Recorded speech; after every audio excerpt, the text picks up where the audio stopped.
Merci beaucoup. Merci. André Villiers pour le groupe UDI et Indépendants. Merci, Monsieur le Président, Madame la Directrice Générale, chers collègues. Vous nous avez indiqué, Madame la Directrice, et nous sommes bien évidemment d'accord, que la transition énergétique est au cœur de nos préoccupations. Nous devons tendre à la neutralité carbone à échéance 2050, tout ça sur fond de baisse tendancielle de la part du nucléaire, qui est à 70% aujourd'hui, mais qui devrait tendre à 50%, alors que la spécificité française nous assure une véritable indépendance. Et j'ajoute et je rappelle qu'il s'agit là d'une énergie complètement décarbonée. Moi, je vais évoquer un sujet qui est nos relations avec l'Allemagne. L'Allemagne défend à Bruxelles ses choix énergétiques aux dépens de l'Union européenne. Et l'affaiblissement de la France et de l'Union, d'ailleurs, sur ce sujet-là, semble être l'objectif de l'Allemagne.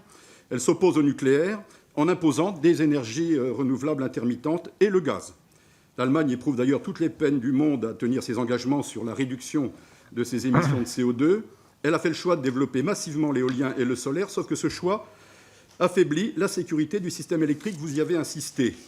Le risque de blackout va apparaître de plus en plus fréquemment sur fond d'augmentation notamment de la consommation électrique. L'importation de gaz russe pour alimenter ces centrales à gaz sert d'abord les intérêts du développement industriel allemand. Le noyautage des institutions européennes par les Allemands, la Commission, le Parlement, la Banque centrale, le Conseil, conduit à instaurer cette politique à l'échelle de l'Union. Et moi, j'arrive en fait sur deux remarques. La première, c'est qu'on observe qu'un ancien chancelier allemand, Gerhard Schröder, fait partie du conseil d'administration du conglomérat russe Gazprom, en charge du gazoduc Nord Stream 2. Et puis, il est président depuis 2017 du conseil d'administration de Rosneft, un autre géant russe du pétrole et du gaz.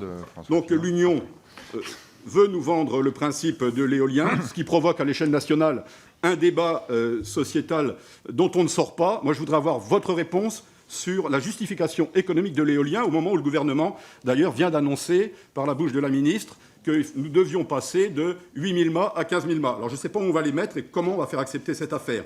Et puis, rappeler peut-être en toile de fond que la France, qui s'érige en grande moralisatrice à l'échelle planétaire, produit moins de 1% des gaz à effet de serre et qu'il faudrait bien regarder quand même à préserver le système nucléaire français. J'ai terminé, mais je voulais plaider, vous l'avez compris.